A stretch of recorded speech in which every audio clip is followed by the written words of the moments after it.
advogado Alex Canuto, representante da Ordem dos Advogados Conservadores do Brasil, participou de audiência pública que discutiu o ativismo judicial e a separação de poderes na Comissão de Fiscalização e Controle do Senado Federal. Convidados para a audiência, os ministros Luiz Roberto Barroso e Alexandre de Moraes, do Supremo Tribunal Federal, não se dignaram a comparecer. O advogado ressaltou que, para além do ativismo judicial, em que o judiciário invade atribuições do Legislativo e do Executivo, os ministros do Supremo Tribunal Federal estão protagonizando um verdadeiro ativismo político. O advogado disse: "A gente vê que estamos tão decadentes nesse ponto que parece que já estamos abaixo do ativismo judicial e entramos no ativismo político, em que membros do Poder Judiciário, principalmente os da mais alta corte, não é que eles ocupam o lugar dos outros poderes na execução de suas atribuições, eles fazem política." O advogado exemplificou: "Hoje, ministros da Suprema Corte ocupam o lugar dos membros da carreira diplomática ao se reunirem com embaixadores para fazerem uma articulação de um gesto político a respeito do resultado das eleições. Então, eles vêm ao parlamento fazer articulação, o que é papel dos parlamentares, dos líderes partidários. Eles vêm para se reunirem com líderes partidários. Isso não é papel de juiz. Isso é papel de político. E hoje, juiz faz papel de político. Então, a gente vê essa questão, esse extravasamento das atribuições do judiciário." Canuto explicou que, caso dois poderes tenham interpretações diferentes sobre um assunto, não há qualquer previsão legal para que a interpretação do judiciário se sobreponha dos outros poderes. Ele disse: "Quando isso acontece, tem duas soluções possíveis. Uma é sentar à mesa, conversar e chegar a um entendimento. A segunda é acionar o artigo 142. Como o professor Ives bem colocou, como o professor Sartori bem colocou, não é intervenção militar, não é isso que o povo está dizendo na rua. É um ajuste pontual em que as Forças Armadas são a entidade legítima, com legitimidade na população, para fazer esse arbitramento da divergência dos poderes e buscar a harmonia de que o país tanto necessita." A liberdade no Brasil já não é mais considerada um direito fundamental, nem tampouco a propriedade privada, em consequência do ativismo judicial de alguns membros do judiciário. A renda da Folha Política e de outros sites e canais conservadores está sendo confiscada a mando do ministro Luiz Felipe Salomão, ex-corregedor do Tribunal Superior Eleitoral, com o apoio e respaldo dos ministros do STF Luiz Roberto Barroso e Alexandre de Moraes.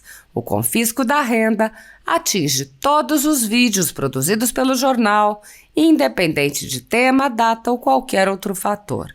Há mais de um ano, toda a renda do nosso trabalho vem sendo retida sem qualquer previsão legal. Se você apoia o trabalho da Folha Política e pode nos ajudar a manter o jornal, doe qualquer valor utilizando o QR Code que está visível na tela ou use o código PIX ajude@folhapolitica.org. Caso não utilize PIX, há a opção de transferência bancária para a conta da empresa Raposo Fernandes, disponível na descrição deste vídeo e no comentário fixado no topo. Com a sua ajuda, a Folha Política poderá se manter firme e continuar o seu trabalho. PIX ajude@folhapolitica.org. Assista. Cumprimento todos os demais debatedores aqui presentes e muito discutiu hoje aqui sobre a questão do ativismo judicial, né, de quando o judiciário ocupa o lugar do legislativo, legislando, ou até do poder executivo, executando políticas públicas, até como advogado gestor público, né, eu entendo isso que o senhor falou aqui, e vemos assim, sempre com o argumento da omissão.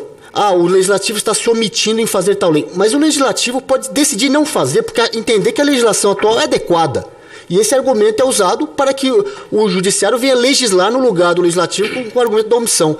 E a gente vê que estamos tão decadentes nesse ponto que já parece que estamos abaixo do ativismo judicial e entramos no ativismo político, onde membros do Poder Judiciário, principalmente da mais alta corte, não é que eles ocupam o lugar dos outros poderes na execução de suas atribuições, eles fazem política. Hoje, ministros da Suprema Corte ocupam o lugar dos membros da carreira diplomática ao se reunirem com embaixadores para fazer uma articulação de um gesto político a respeito do resultado das eleições.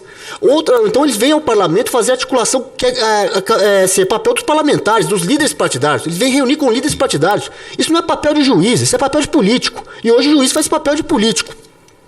Então a gente vê essa questão, esse extravasamento das atribuições do judiciário, e é complicado porque a Constituição não coloca, como foi muito debatido hoje aqui, que um poder está acima do outro ou vale mais que o outro. Porém, a gente vê o judiciário se extrapolando isso. Olha, as competências do Supremo estão no artigo 102 da Constituição. O que não está escrito ali não é competência do STF. E se a Constituição é omissa, assim, não cabe necessariamente ao STF sobrepor o entendimento dele ao dos outros poderes. Agora, se o próprio STF entende que ele pode se sobrepor, é um entendimento apenas do STF. O outro poder pode ter um entendimento diferente sobre determinada matéria. E não está escrito em lugar nenhum que o entendimento do judiciário se sobrepõe ao entendimento do executivo ou ao entendimento do legislativo. Quando isso acontece, tem duas soluções possíveis. Uma, sentar na mesa, conversar e chegar no entendimento. Segunda, acionar o artigo 142, para que, como o professor Ives bem colocou, como o professor Sartori bem colocou, não é intervenção militar, não é isso que o povo está dizendo na rua, é um ajuste pontual em que as Forças Armadas são a entidade legítima, com legitimidade na população, para fazer esse arbitramento da divergência dos poderes e buscar a harmonia que o país tanto necessita. Então, de um jeito ou de outro, as Forças Armadas já fizeram intervenção para garantir a estabilidade no Brasil.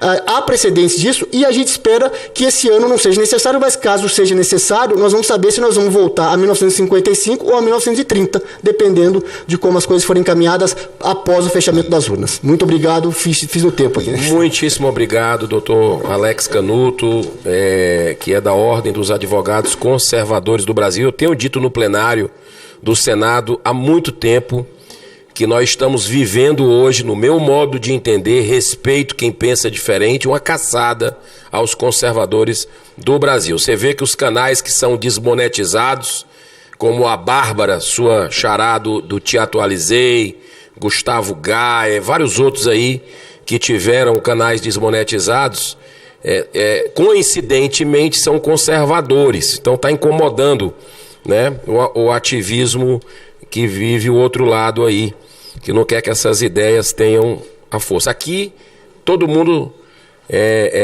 que pediu palavra teve, nós abrimos, nós vamos sempre respeitar a democracia. Respeito a todos. Eu quero me congratular com o senador Girão, porque eu sou, de alma e de coração, subscritor deste requerimento, como sou de todos os requerimentos que ele tem apresentado. Requerimentos respeitosos, de convite. Aqui, magistrados que só chegaram ao seu posto, porque não foram eleitos pelo povo, porque senadores respaldaram a sua indicação.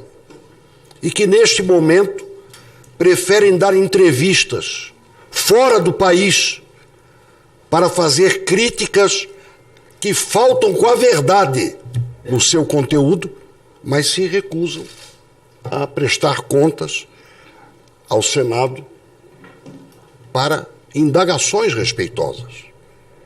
Então eu subscrevo, o senhor me considere subscritor, assim como mesmo não sendo membro da comissão que Vossa Excelência preside, aqui estou. E friso duas coisas a mais. Primeiro, eu não tenho dúvida de que o Brasil pagará vexame internacionalmente quando o inquérito 4781 for analisado por alguma corte internacional. Eu duvido que algum país civilizado considere esta Inquisição como parte do Estado Democrático de Direito. E quero aprender, para quem sabe aceitar. E, finalmente, tenho certeza de que esta reunião que Vossa Excelência preside vai iluminar o nosso caminho futuro.